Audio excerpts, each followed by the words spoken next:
Bismillahirrahmanirrahim. Assalamualaikum warahmatullahi wabarakatuh. Alhamdulillah.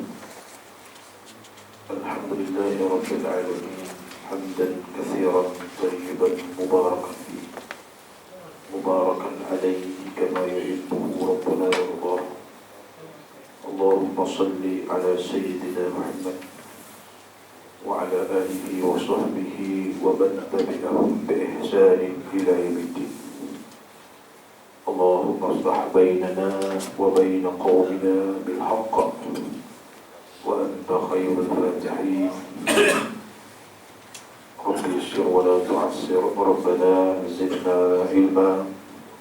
Allahumma inna nas'aluka ilma la yunsa amma ba'd. Hadirin hadirat muslimin muslimat rahimakumullah. Alhamdulillah, marilah kita sama-sama di permulaan kuliah kita pada malam ini. Kita sama-sama mengatur syukur kepada Allah kerana dapat lagi kita bersama selepas hari raya Idul Adha, dan insya-Allah kita sambung lagi bicara kita tentang hadis 40 pada safhah, pada muka surat yang ketiga di bawah penggai yang kedua lagi. Jadi kita cerita sebelum ni bagaimana orang itu bekerja. Seseorang itu bekerja bergantung kepada niat dia. Ada orang kerja, dia buat amal ibadat kerana takut kepada api neraka. Ada orang buat amal ibadat kerana seperti ibadat saudagar yang mana dia untuk mendapatkan syurga. Tapi ada yang ketiga, buat amal ibadat itu adalah kerana tanda bersyukur kepada Allah Subhanahu wa ta'ala. Inilah yang kita sudah berkatakan sebelum ini. Maka kita sambung lagi cara itu, iaitu maka inilah ibadat sekalian orang yang merdeka. Kepada pangkat yang ketiga ini diisyaratkan oleh Rasulullah sallallahu alaihi wasallam dengan sabdanya kepada Aisyah radhiyallahu anha. Pada satu malam, berdirilah Rasulullah sallallahu alaihi wasallam memperbuatkan sembahyang hingga bergerak-gerak dua kakinya kerana sangat lama berdiri itu. Nabi sembahyang sehingga gerak kaki. Nampak kaki yang ini macam kita lah, dah lama sangat diri. Jadi kita nampak gerak kaki. Maka bertanyalah Aisyah kepada Rasulullah kepadanya, "Hai Rasulullah, kenapakah engkau berarti diri engkau dengan buat sembahyang ini? Bapalah sahabat buat gini sekali ya Rasulullah. Buat sangat sembahyang ni. Itu dia. Padahal Allah Ta'ala telah ampuni akan dosa engkau yang telah lalu dan akan datangnya." Sahabat Rasulullah sallallahu alaihi wasallam, "Aku berkehendak supaya aku seorang hamba yang bersyukur kepada Allah. Maka segala darjat ibadat yang tersebut ialah ibadah orang-orang yang ikhlas." Jadi tahap yang paling tinggi, sebagaimana nak Nabi ajar apabila ditanya oleh Aisyah, nak mari ikhlas ni, ibadat ni, dia boleh bukan mari sehari 2 hari, tuan-tuan dan puan-puan. Kadang-kadang memakan masa 20 tahun. Mari nak dengan kuliah ni macam itu, zaman-zaman muda dulu lah. Kuliah ki hayai ajak jatuh, kita ajak mari sudah. Malah sangat malu betul. Ataupun kalau mari tu kuih coklat, kuih duit sekali 20 sen. Mari tak ada. Tapi lama-lama jadi minat. Dia mari ikhlas dia. Dia mari sikit-sikit. Nak ikhlas ni, nak boleh dia mari, adalah amat-amat susah. Maka kita kena latih diri kita. Tengok Rasulullah sampai buka kaki-kakinya Kata alim ulama, sampai begitu tanya Aisyah, tanya Rasulullah, apa mau buat? Walhal kamu ini Allah ampun dosa kamu. No, yang sudah lalu dan yang akan datang Allah ampun. Kita ni tak buat juga. Dosa tak tahu lagi setara mana Allah ampun, tidak. Tapi kita berharap sebagai seorang Islam mesti berharap keampunan Allah. Dia kata ampun tak tahu, dia terima tak terima. Tak ada lagu tu tuan-tuan. Kita kena dua, ar-raja wal khauf. Duduk dalam dua keadaan. Satu, berharap Allah terima ibadah. Yang kedua, takut juga, ya Allah, kok kamu tak terima ibadah. Duduk tengok. Sebab itu lepas sembahyang, jangan kita lepas dulu buat istighfar, bimbang. Kok ada yang kurangnya. Malu tak? Ada sembahyang tidak 100% kita boleh ingat Tuhan. Sebab itu kita kena jemaah. Hak tu ingat sebentar, hak ni bolok. Gele diraku. Tapi tidak kegure pada 27. Cuba kita sembahyang lagi. Kita sembahyang sore, tentu dah. Cucu ada pula kan beli kaki dekat. Mama ada gimana? Tentu dah. Sebab apa? Oleh sebab itu, kita dengan Allah Subhanahu Wa Taala nak suruh mari berjemaah, kita marilah beramal. Walaupun tidak ada ustaz kuliah sekalipun, marilah berjemaah, tidak kerugi. Kita bisnes, kita berniaga dengan Allah, pasti tidak akan rugi. Ingat itu sekali. Kita berbisnes, kita nego dengan manusia, berisiko ada untung, ada rugi. Tapi kita bernego dengan Allah, Allah kira hatta hujjah jatuh atas kepala, dikira lagi oleh malaikat. Mari Allah kena titik hujan. Mari belum dikira oleh malaikat. Jauh jarak, dikira lagi oleh malaikat. Mari dalam hari sembahyang, dikira lagi oleh malaikat. Bukan 27 tu yang bolehnya.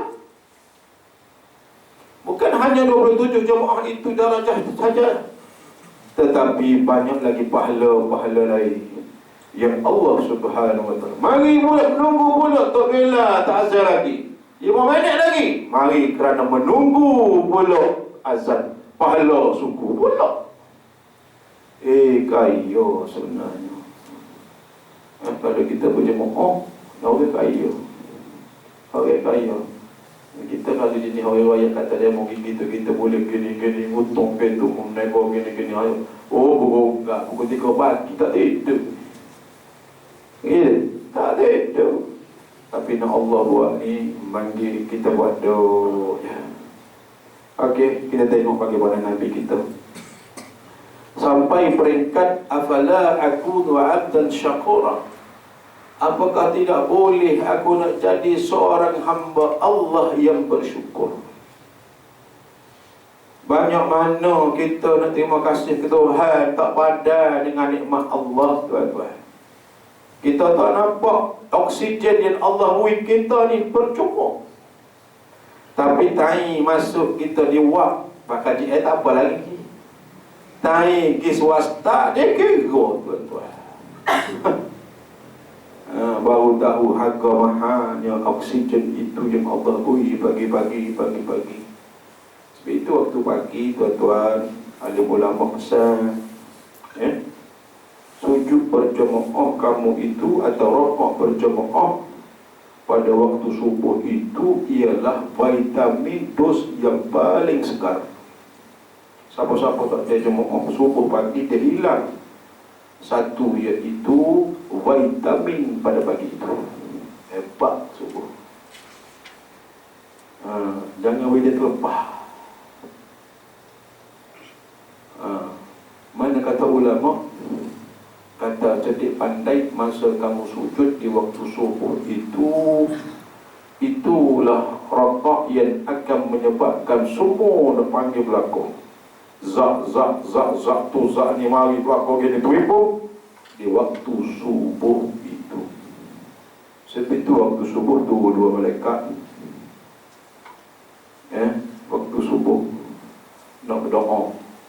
pada kita tak khabar je. Allahumma a'ti mumfika khalafa. Ya Allah, memberilah gantian pada orang yang bersedekah yang derma hari ini. Tiap-tiap waktu subuh, tiap-tiap hari. Apakah kita sudah mendapat doa malaikat? Doa malaikat. Kita nak doa malaikat. Nabi terkejut kemur. Nabi terkejut terkemur Rasulullah sallallahu alaihi wasallam. Masa Nabi pada masa itu dia sembahyang. Apabila sembahyang masa itu dia rakaat. Apabila dia rakaat, dia bangun yang tidak. Sami Allahu liman hamidah. Nabi biasa katakan Rabbana walakal hamd, Rabbana lakal hamd. Kita baca semua. Tapi ada seorang sahabat Rasulullah sallallahu alaihi wasallam dia mengatakan Rabbana lakal hamdu hamdan katsiran tayyiban mubarakan fihi. Lepas sudah sembahyang Nabi pusing terus tubuh dia. Siapakah yang berkata sedemikian? Kejut saya ni, yang kawan ni Bapa yang Rasulullah SAW, aku melihat 30 malaikat.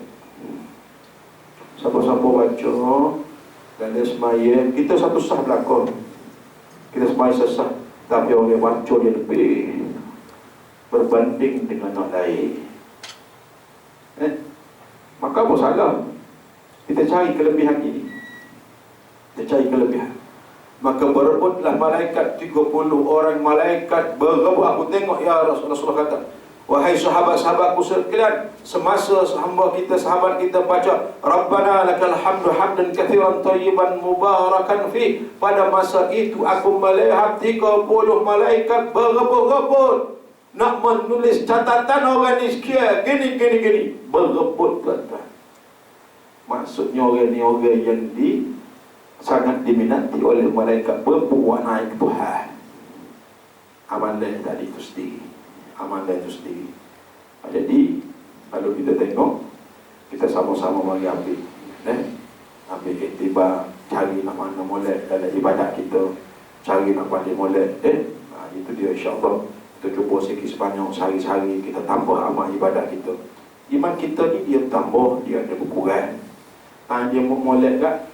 Adalah semangat kita boleh mari. Tapi kalau sembahyang jemaah, tuan-tuan, kalau boleh jangan sehari jangan tinggal.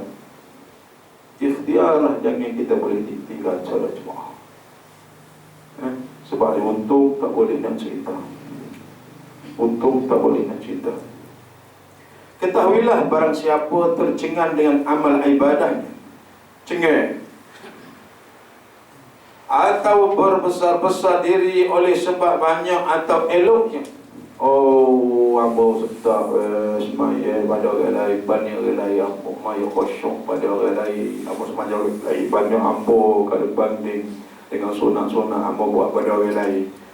Dia cengeng, dia rasa dia ni hebat pada orang lain. Gapo ni ulama cerita ni? Nescaya hapuslah pahala dan balasan dia. Bapa sebab tadi dia buat bukan kerana Allah. Ni bahaya ni. Amal ibadat kita nak buat ni kerana Allah. Rasa dia ni hebat banding orang lain. Kita tengok lagi. Adapun sesiapa yang memperbuat akan amalan itu kerana akhirat dan dunia dengan berserta, maka atas fatwa setengah ahli ilmu, ada di sana itu ada dunia dan ada akhirat. Campur kau dalam itu. Allah suruh mari semaya, mari kat dia. Apabila dia mari tengok orang tadi, tapi dah orang ramah sangat dia pun baca ayat surah panjang nak suka kata dia ni warung panjang tu, pasamu-samu rokok pula panjang nak suka kata ya Allah lepas tu. Sujud pula panjang, betul riak-riak tangan suruh kata khosyuknya semaya. Dia semaya tu kena Allah, tapi ada orang dia campur kau semayang itu. antara dunia dan antara akhirat. Apa kata ulama? Kita tengok. Kata ulama, adalah amalan itu ditolak oleh Allah Subhanahu wa taala dan tidak diterima oleh Allah Subhanahu wa taala. Pakai berapa kalau sana? Sebab campurlah. Bahaya je kau apa-apa ni. Tu dia lepas tu tua semaya juga. Baca setak kita semua. Tak semaya seorang juga. Pupah. Macam air batu kepada dia ni. Kita jago. Cepatnya. Bezanya. Itu tanda kita dengan Allah sebenarnya. Baiklah. Itu dia kata al-ilmu. Perkataan ini beralasan kepada sabda Rasulullah sallallahu alaihi wasallam. Kata ulama, apa tak boleh pada? Sedangkan dia semaya kerana Allah tadi itu Allah suruh. Tapi capur sikit, apa tak ada? Kerana ada hadis Nabi. Kerana ada dalil dia. Ada dilalah dalil dia pada hadis kursi, iaitu hadis kursi ini daripada Allah Subhanahu wa taala, makna dan perkataan daripada Nabi, maknanya daripada Allah Subhanahu wa taala. Maka berkatalah Allah Subhanahu wa taala, aku lebih kaya daripada segala Tuhan. Aku lebih kaya. Sesiapa yang mengerjakan amalan dan dipersekutukan aku padanya dengan lainku, nescaya berlepas dirilah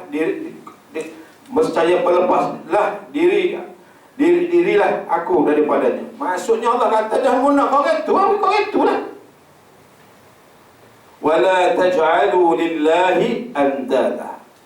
Jangan kamu jadikan kepada Allah ni tandingan. Masuk sekali dengan Allah. Macam kita lah korban lah. Korban tu, apabila kita korban, nak menunjuk. Sebab itu ulama tak nak kita bandingkan berapa kilo daging. Ulama tak berapa galak. Tak berapa galak. Dia mau berapa kilo daging. Dia mau 700 ribu. Ya boleh 5 kilo daging. Kita pusat apa lah. Nyetok dah kawan ni. Jangan bandingkan. Tapi orang nak boleh biar lembu juga lah. Jangan bandingkan. Bimbang takut-takut datang tidak ikhlas. Bimbang-bimbang dikhawatiri, kata ulama, tiba saat ketika kita jadi tak ikhlas. Allah, rupanya orang lain 500. Mula-mula molek lagi 700, 5 kilo pun muka nak korban kan. Mari dia nak beranak berapa kilo dah.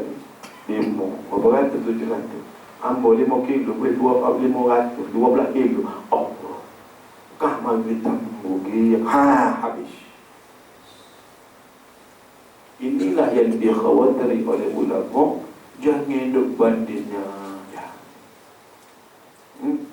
Tapi kalau kita jadi boleh banding nak banding, Muhammad tak kisah. Tak apa je kau ini. Takutnya jadi ingat mari ke berubah niat tadi. Nah, tak tahu lah bawa yang ampun dan mudah-mudahan tak tahu lah. Betul. Takut berubah, dibimbangi, dia khawatiri, takut bimbang berubah niat kita. Tak dimolek Allah lah. Mari kita ini sikit pada ini. Rupanya sikit aku lagi yang aku abang kau rezeki wadah. Kita takut mari lagu tu. Ingat-ingat. Dan ingat-ingatlah. Dan disebutkan Allah padanya. Dan perkataan ini berfatwalah Al-Harith Al-Muhasibi pada kitab Riayah. Maka katanya, bermula ikhlas bahawa engkau berbuat akan taat kerana Allah semata-mata dan tiada engkau kendaki kerana lainnya. Maka kena ingat molek, buatlah hanya kerana Allah, bukan lain padanya. Cukup susah. Bapa mau mengaji, aku nak kerja. Mak pak mau belajar masuk universiti sebab nak kerja. Bahaya. Anak nak cari keredaan Allah boleh tak jumpa. Kalau kita ajar anak-anak kita mungkin ngaji mestilah mungkin kerja betul apa. Kita kita yang sama. Tidak. Nak cari ikhlas ni payah. Nak cari ikhlas ni payah. mana nak ambil cerita sebelum ni supaya kita nampak, supaya kita nampak dan kita faham. Mencari ikhlas ni betul-betul kita ngaji, betul-betul kita belajar, betul-betul buat ibadat ni amat-amat susah. Itu dia. Ada pemberian itu atas dua perkara. Rupa-rupanya di dalam buat amal ibadat ada riak. Riak ni ra'a, perkataan ra'a, riaan, maksudnya dia perlihatkan kepada orang. Apa yang kita buat itu kita nak tunjuk ke orang. Apa yang kita buat itu untuk dipamerkan orang. Itu dia. Nah, tapi kita korban ni jaga orang nak tunjuk. Masuk Facebook pun bukan banyak korban apa ni korban. Dah, kalau tak ada kita, alhamdulillah. Kita bimbang, kita khawatir untuk kita tunjukkan kepada orang. Ini paling takut sekali. Benda yang riak ini, syirik yang sangat-sangat ditakuti oleh sahabat Rasulullah. Umpama semut kecil, semut yang warna dia hitam, riak, payah sangat-sangat masuk dalam hati kita. Cara dia masuk ni halus sangat-sangat. Masuklah seperti apa? Semut warna hitam, berjalan waktu malam atas batu, malam gelap buka batu hitam. Allah tak masuk, tahu masa mana dia masuk. Dan kita kena ingat bahawa ni nak cukup susah sangat untuk kita jaga. Jadi kita jaga molek-molek lah amal ibadat dengan perasaan riak atas dua perkara. Pertama, bahawa engkau kerja akan taat itu kerana manusia semata-mata. Buat kerja kerana orang. Kita jauh dari kita supaya tidak ada riak ni. Kalau ada kita buat cepat-cepat, kita hindarkan diri kita cepat-cepat. Sebab bimbangnya takut perasaan riak ini. Yang kedua, bahawa engkau kerja akan taat itu kerana manusia dan kerana Tuhan. Dua sekali campur tadi. Satu kerana manusia terus, yang kedua kerana orang. Sedangkan kedua-dua riak ini itu menghapuskan pahala amalan dan taat kepada Allah Subhanahu Taala. Dia tak ada pahala. Sebagaimana nak ambil cerita dah sebelum ni, kalau tuan-tuan berasa seorang ambil orang yang kuat ibadah pada zaman kerajaan Abbasiyah, dia ni memang kuat ibadah. Suatu hari dia kata, aku ni nak kerja, dia cari kerja. Hamba ni nak cari kerja, maka gila dia jual diri di pasar. Tuan-tuan, siapa dia nak cari pekerja, ambil hamba lah. Itu dia. Maka jumpalah dengan seorang saudara kaya. Dia kata, ya kami saya nak pakai jaga kepunan. Okey, boleh lah. Dia kata, apa nak kerja lah ke mana ni? Tadi ahli abid buat ibadat tadi, dia bersyarat. Bukan tuan boleh bersyarat, tak, dia bersyarat. Boleh bekerja, apa boleh kerja dengan dua syarat. Syarat yang pertama, tuan boleh buat kerja ni start lepas pada subuh sampai dekat maghrib, berhenti. Malam boleh suruh hamba kerja lagi. Sekat tu je boleh. Tuan boleh setuju tak? Sehari saja kerja, malam boh, berapa-berapa boh, boleh tak? Boleh. Nak beli dia tadi, kata jentokan. Yang kedua, tuan kena bina saya satu pondok kecil. Pondok kecil. Kita setupai mana-mana pondok kecil untuk saya seorang. Boleh tak? Boleh. Ketiga, tuan jangan pergi tengok hamba sekali apa. Jangan pergi tengok rumah hamba. Gapo hamba buat? Aduh. Agak ni. Lagi. Dah. Lagi pergi ke rumah hamba, pergi tengok dan sebagainya. Beres. Hamba mari. Kita apa? Sehari lepas subuh, perlu hamba mari. Okey, beres. Suruh. Oh, hebat sangat dia bekerja. Oh, sahabat tu dia kata, ya Allah, ni memang kerja sungguh soleh, betul-betul kerja ni, ya Allah, hamba Allah yang soleh dia ni. Syukurlah tu dia mak sangat. Satu malam dia balik daripada kenduri rumah waris dia, rumah Walimah. Maka dia tengok satu cahaya waktu malam, cahaya tubik. Masa tu tak ada lampu, cahaya naik ke pintu, dan kalau kita tegak tumbuh ke bumbung masuk cahaya. Dengan bini dia, Ma, Ma, tengok tu Ma tengok kamu dengan umur kita juga pun dia lelaki. Siapa dia, apa dia Ma? Jom kita dia banyak doa itu kita ni tengok dia tu. Lihat benda ajaib yang Allah SWT bagi. Amalan yang kita buat ni ajaib, tuan-tuan. Nak kita zikir lepas semaya ni adalah ajaib. Masa ni tak nampak, masa hari akhirat baru kita nampak. Oh, ini rupanya. Tiap tadi kita mampu ada buat banyak. Teriak kita bukan tak buat tapi tak banyak. Itu dia. Tangisan ahli syurga, salah satu orang yang masuk syurga, penghuni syurga, apa-apa aku tak saya buat benda ni mutak aja aku boleh buat, apa tak saya buat. Teriak ahli syurga sedih. Apabila ditanya masa mau duduk di dalam dunia, dalam syurga yang penuh nikmat, apa nak mengingatkan dunia merasa sedih?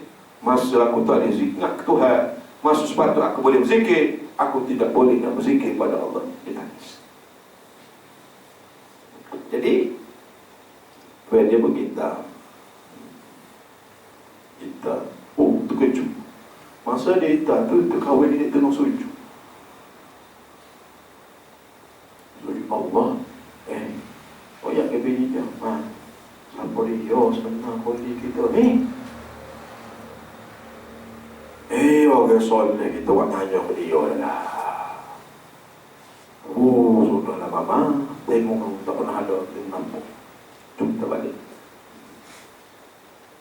ke rumah esok pagi, kawin lagi dia tak tahan.